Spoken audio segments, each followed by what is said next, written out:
మీరు బ్రహ్మచర్యం పాటించడం ద్వారా పొందే అట్రాక్టివ్ పవర్ అనేది ఇది నార్మల్ పవర్ కాదు. ఇక్కడ చాలామంది ఏమని ఫీల్ అవుతారంటే అమ్మాయిలు వారికి అట్రాక్ట్ అవుతున్నారని ఫీల్ అవుతూ అతని చుట్టూ ఉన్నవారు అతనిపై కాన్సన్ట్రేట్ చేస్తున్నారు అని అనుకుంటూ ఉంటారు. బట్ ఈ బ్రహ్మచర్యం ద్వారా మీకు వచ్చేటటువంటి పవర్ అనేది వీటన్నింటికంటే చాలా రెట్లు గొప్పది. జనరల్గా కొంతమంది అబ్బాయిలను కనుక మీరు అట్రాక్షన్ ఏంటి అని అడిగారనుకోండి, చాలామంది అబ్బాయిలు ఏం చెబుతారంటే అమ్మాయిలు మన లుక్స్కి అట్రాక్ట్ అయ్యి మన దగ్గరికి వచ్చి మాట్లాడతారని, మీరు అట్రాక్టివ్గా ఉంటే మీతో కలిసి తిరగడానికి ఇష్టపడతారని, డైలీ మీకు మెసేజెస్ చేస్తుంటారు అని, ఇలా డిఫరెంట్ టైప్స్ ఆఫ్ ఆన్సర్స్ని మనం జనరల్ పబ్లిక్ నుండి వింటూ ఉంటాం. బట్ మీరు కనుక నిజంగానే ఈ బ్రహ్మచర్యాన్ని పాటించాలనుకోండి, మీకు ఈ విషయాలన్నీ కూడా చాలా నార్మల్ విషయాలుగా కనిపించడం మొదలవుతాయి. 100లో 95% అబ్బాయిలు ఏమని ఫీల్ అవుతారంటే నా వైపు చాలామంది అమ్మాయిలు అట్రాక్ట్ అవుతున్నారు అని ఫీల్ అవుతూ చాలా ఎగ్జైట్మెంట్ని ఫీల్ అవుతూ ఉంటారు. బట్ ఎవరైతే ఒక అబ్బాయి నిజంగానే బ్రహ్మచర్యాన్ని పాటిస్తాడో అతని మైండ్లో చాలా డిఫరెంట్ టైప్స్ ఆఫ్ థాట్స్ అనేవి అతని మైండ్లో తిరుగుతూ ఉంటాయి. ఎలాంటి థాట్స్ అంటే లైక్ అతని కెరీర్కి సంబంధించినవి కావచ్చు, అతని లైఫ్లో ఇంకెక్కువగా ఆపర్చునిటీస్ని ఎలా అట్రాక్ట్ చేయాలి అనే థాట్స్ గురించి కావచ్చు, అతని స్ట్రెంగ్త్ని ఎలా పెంచుకోవాలని కావచ్చు, అతని నాలెడ్జ్ని ఎలా పెంచుకోవాలని కావచ్చు, ఇలా different types of progressive thoughts అనేవి వస్తూ ఉంటాయి. ఈ థాట్స్ అన్ని కలిసి మిమ్మల్ని ఒక సంతృప్తికరమైన మనిషిలా తయారు చేస్తాయి. చాలామంది అబ్బాయిల్లో ఈ సందేహం అనేది ఉండే ఉంటుంది. మేము బ్రహ్మచర్యంలో ఉన్నప్పుడు మేము ఎందుకు ఎక్కువగా అట్రాక్టివ్గా ఉంటామని వారి మైండ్లో ఈ డౌట్ అనేది మెదులుతూ ఉంటుంది.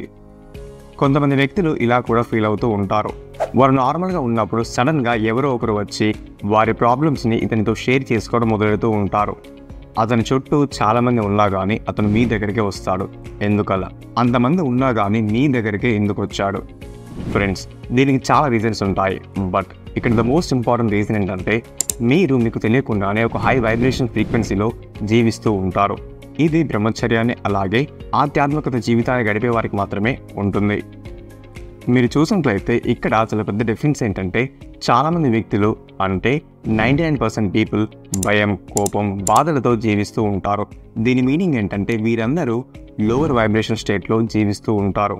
అందుకనే మీ దగ్గరకు వచ్చే వ్యక్తి వాళ్ళను పక్కన పెట్టి మీ దగ్గరున్న హై వైబ్రేషన్ స్టేట్కి అట్రాక్ట్ అయ్యి మీ దగ్గరకు వచ్చి అతని విషయాలను మీకు షేర్ చేసుకోవడం మొదలెడతాడు. ఈ హై వైబ్రేషన్ ఫ్రీక్వెన్సీ అనేది మీరు బ్రహ్మచర్యం పాటించడం ద్వారానే మీకు లభిస్తుంది. ఇందులో మీకు ప్రేమ, ఆనందం, ప్రశాంతత అనేది ఇందులో మీకు లభిస్తుంది. ఈ రోజుల్లో ఇవి చాలా రేర్గా దొరుకుతున్నాయి. ఇక్కడ మనం మరొక స్పెషల్ థింగ్ గురించి మాట్లాడుకుందాం. దీని గురించి ఎక్కువ మంది మాట్లాడరు కూడా. అదేంటంటే ఆథెంటిసిటీ. దీని మీనింగ్ ఏంటంటే ఆ పర్సన్ చాలా genuine and high quality person అని మనం చెప్పవచ్చు. ఇక్కడ దీన్ని డీటెయిల్గా అర్థం చేసుకోవడానికి ఒక ఎగ్జాంపుల్ తీసుకుందాం. ఒక పక్క లో క్వాలిటీ అశ్వగంధాన్ని పెట్టారు, దానిపై ఒరిజినల్ అని రాశారు. బట్ అది లోపలిని చూస్తే అది జస్ట్ డూప్లికేట్ మాత్రమే. ఇలా మీకు దాని గురించి అదొక డూప్లికేట్ వస్తువు అని మీకు తెలిసిందనుకోండి, దాన్ని మీరు చూడను కూడా చూడరు. అదే మనం మరోవైపు చూసినట్లయితే ఆథెంటిసిటీ. అథెంటిక్గా ఏదైతే ఉంటుందో దానిపై చాలామంది ధ్యాస అనేది ఈజీగా వెళ్తుంది. అలాగే అది చాలా కాస్ట్లీగా కూడా ఉంటుంది. అందరూ దాన్ని తీసుకోవడానికి కూడా ఇష్టపడుతూ ఉంటారు. సో ఇక్కడ మీరు అర్థం చేసుకోవాల్సింది ఏంటంటే ఈ విధంగానే బ్రహ్మచర్యాన్ని పాటించేవారు కూడా చాలా హానెస్ట్గా, చాలా జెన్యూన్గా ఉంటారు. అతని చుట్టూ ఉన్నవారు కూడా అతనిలాగే కావాలి అని అనుకుంటూ ఉంటారు. అలాగే ఇటువంటి ఒక స్నేహితుడు వారికి కూడా ఉంటే బాగుండును అని అతని చుట్టూ ఉన్నవారు ఫీల్ అవుతూ ఉంటారు. మీరు కనుక సరిగ్గా ఈ బ్రహ్మచర్యాన్ని కనుక ఫాలో అవుతున్నట్లయితే 100% మీకు స్ట్రెస్ అనేది ముందు కంటే చాలా తక్కువగా ఉంటుంది. మీ మైండ్లో ఉన్న ప్రశాంతత అనేది మీ కళ్ళలో కనిపిస్తూ ఉంటుంది.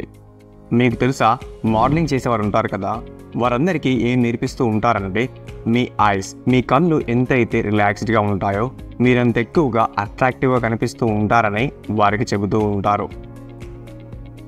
ఇక్కడ మీరు తెలుసుకోవాల్సిన మరొక ఇంపార్టెంట్ విషయం ఏంటంటే కొంతమంది అబ్బాయిలు ఎలా ఉంటారంటే జస్ట్ అమ్మాయిలు మాత్రమే వారు అట్రాక్ట్ చేయాలని అనుకుంటూ ఉంటారు. ఒక 4 అమ్మాయిలు బీడ్ ఉండే అబ్బాయిలు చాలా అట్రాక్టివ్గా ఉంటారు అని చెప్పారనుకోండి, వారు సడన్గా బీడ్ పెంచడం మొదలెడతారు. అలాగే అదే అమ్మాయిలు కొంత టైం తర్వాత క్లీన్ షేవ్ బాగుంటుంది అని చెప్పారనుకోండి, వారు మళ్ళీ క్లీన్ షేవ్ చేసుకోవడం మొదలెడతారు. ఫ్రెండ్స్, మీరు ఈ విధంగా అస్సలు చేయకూడదు. మీరు మీకోసం మాత్రమే బ్రతకాలి. మీ మైండ్ అండ్ సోల్ అనేది ఏదైతే చెబుతుందో అదే విధంగా ఉండడానికి ప్రయత్నించండి. సో ఈ విధంగా అసలైన బ్రహ్మచర్య యొక్క నేచర్ అనేది ఉంటుంది. ఫ్రెండ్స్, మీరు బ్రహ్మచర్యాన్ని పాటించేటప్పుడు మీరు ఏదైనా ప్రాబ్లమ్ని ఫేస్ చేస్తున్నట్లయితే ఈ బ్రహ్మచర్యం గురించి no fap and semen retention కోర్సులో చాలా డీటెయిల్గా ఎక్స్ప్లెయిన్ చేశారు. ఆ కోర్స్ లింక్ వచ్చేసి కింద డిస్క్రిప్షన్లో ఉంటుంది. ఈ కోర్స్ని ఖచ్చితంగా చూడండి, ఎందుకంటే ఈ బ్రహ్మచర్యం గురించి మీరు చాలా కొత్త విషయాలు ఇందులో నేర్చుకుంటారు. సో ఈ వీడియో ఇక్కడ వరకే అండి. If you like this video don't forget to hit the like button and subscribe to this channel. Next వీడియోలో మళ్ళీ కలుసుకుందాం. అంతవరకు బాయ్.